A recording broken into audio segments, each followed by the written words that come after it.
14h-16h, Brigitte Lahaie, Sud Radio. Laurent Carilla est avec nous et on propose de reprendre du plaisir ou de prendre du plaisir. C'est en tout cas beaucoup de conseils très pratiques que vous donnez dans ce livre. On n'a qu'une vie. Éric, bonjour. Bonjour Brigitte, bonjour Laurent. Bonjour Éric. Bon, ça me fait super plaisir déjà de vous parler à tous les deux parce que c'est pour une fois que je peux intervenir sur l'émission de Laurent sans parler d'addiction, ça me fait bien plaisir. C'est cool.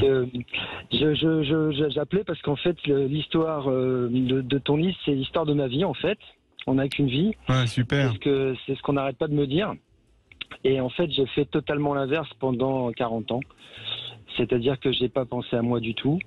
J'ai perdu mon père quand j'étais jeune et en fait j'ai rempli le rôle auprès de ma mère jusqu'à ce qu'elle décède. Ensuite auprès de ma famille, j'ai toujours voulu avoir un métro d'avance, pouvoir anticiper tout.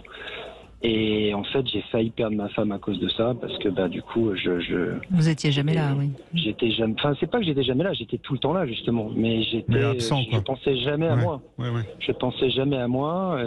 Peut-être un peu de laisser aller aussi, ce genre de choses. Et puis il y a eu un déclic à partir de ce moment-là. Alors c'était quoi? Vous avez quel âge d'abord, Éric? J'ai 55 ans. D'accord. Et le déclic, ça a été quoi? Le déclic, c'était il y a à peu près 5 ans, un adultère. Un adultère avec peut-être une séparation derrière, enfin une remise à zéro de tout le couple, quoi. Et ce qui m'a été reproché, c'était d'en faire trop et de jamais penser à moi. De toujours être dans la crainte en fait, la crainte de manquer, la crainte que mes enfants manquent, toujours dans l'anticipation, dans la privation. Et à partir de ce moment-là, je me suis dit, c'est vrai, c'est vrai, mais j'ai pas été habitué à vivre comme ça, mes parents m'ont pas habitué à vivre comme ça. C'est une remise en cause globale, totale. Et donc, depuis alors depuis, je suis allé au Hellfest 2 fois. Ah, je retourne super, au Hellfest cette année. C'est pour ça que je voulais intervenir dans l'émission de Laurent. Le Hellfest, qui est un grand festival de métal. N'est-ce pas? Oh là. En fait, voilà. Donc en fait, je pense à moi, je m'accorde du temps pour moi, pour mes passions. Les addictions positives alors, comme dans le voilà. film. Exactement. C'est quoi vos passions? Le métal? Le métal essentiellement, et puis après le foot, le sport, les amis, boire des coups avec des copains, sortir sans anticiper la chose. Ah oui, mais ça va pas du tout. Voilà. Vous avez une vie de dévergondé maintenant, Éric. C'est la wildlife, une wildlife. Non, vous faites plaisir, Éric, quoi. Je me fais plaisir, mais du coup, je retrouve un sourire que j'avais perdu totalement, qu'en fait. C'est génial. Et du coup, je suis plus le même homme, et du coup, ça a tout remis à plat, et c'est parfait, quoi. C'est parfait comme ça. Bon, les enfants ont grandi aussi, donc c'est vrai que c'est plus... le fait que les enfants grandissent, du coup, c'est plus les mêmes astreintes, on va dire. Ouais, ils ont quel âge maintenant? Donc, j'en ai un qui a 30, une petite qui a 22 et un qui va avoir 18. Ouais. Donc, voilà, on est moins obligé de s'en occuper, mais même en s'en occupant, j'aurais très bien pu me réserver du temps pour moi, ce que j'ai jamais fait, quoi. Mais d'abord, ça leur aurait fait du bien à vos enfants de voir que vous êtes capable aussi de vous poser. Parce qu'on oublie, on oublie une chose, c'est que la manière dont nos parents courent après le temps, c'est les transmissions d'histoire. Ça transmet aux enfants cette sensation qu'il ne faut pas perdre de temps.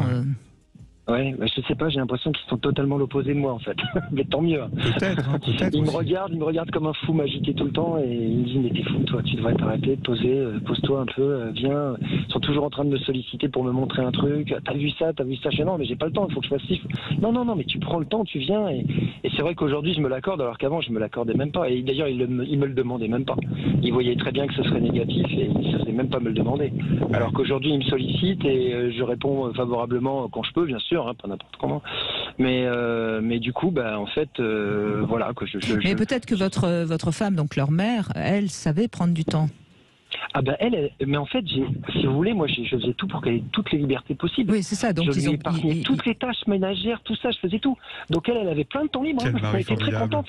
Elle était très contente. Mais moi, j'étais content aussi parce que le soir, on était tous réunis autour de la table. Tout était fait. Donc ils ont vu quand même quelqu'un chez leurs parents qui savait prendre du temps. Donc ça explique qu'ils sont pas comme vous.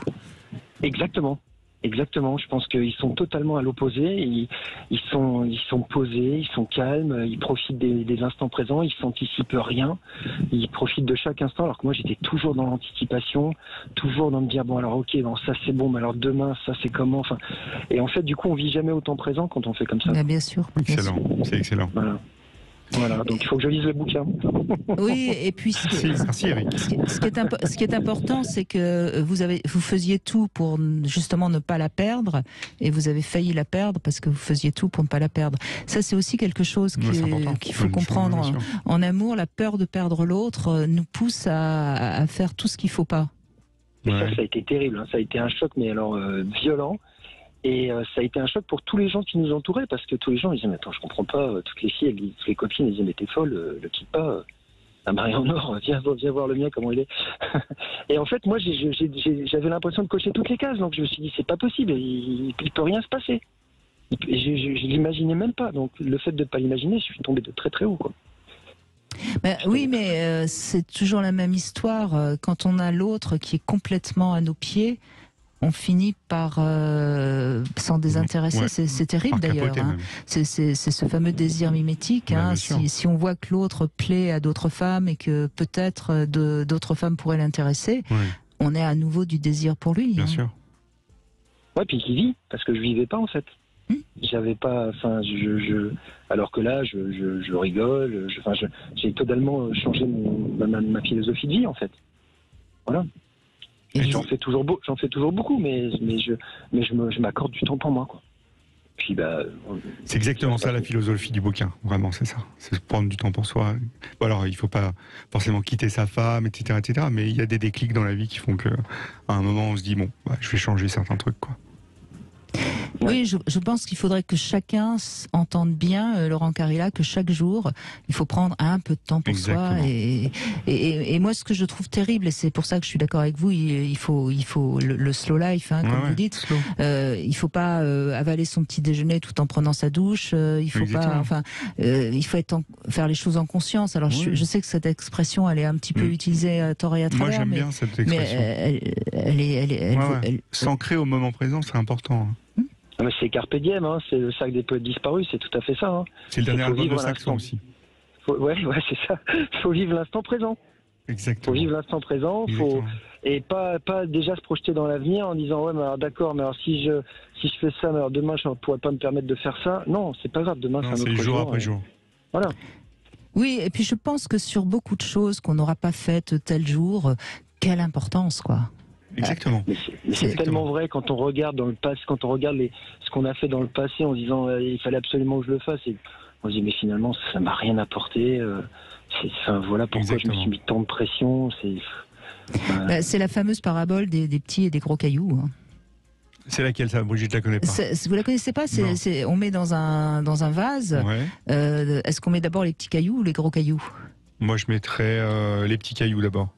Ah bah vous avez tout faux, Laurent. Ah bon? Parce que si vous mettez plein de petits cailloux, vous pourrez plus mettre les gros. Ah ouais, c'est vrai, vous avez raison. Et alors que si vous mettez d'abord les gros, ensuite vous pourrez mettre des plus petits. Compenser avec les petits. Après, vous pourrez même mettre du sable. Ah ouais. Et après, peut-être même. C'est vrai. Vous voyez? Tandis que si vous mettez d'abord les petits, les gros, ils rentreront plus. Ah ouais, c'est vrai. Ouais, c'est un peu de maçonnerie alors. Mais c'est tout le talent de Brigitte. Elle sait tout faire, même avec des cailloux. Ok, c'est parfait. Non, mais c'est important. C'est important de faire les choses importantes. Et puis après, si on a encore du temps pour mettre des petits trucs accessoires, on le fait. Si on n'a plus de temps, c'est pas grave. Raison. Donc voilà, c'est la fameuse parabole des gros cailloux. Merci Eric, en tout cas, de votre témoignage.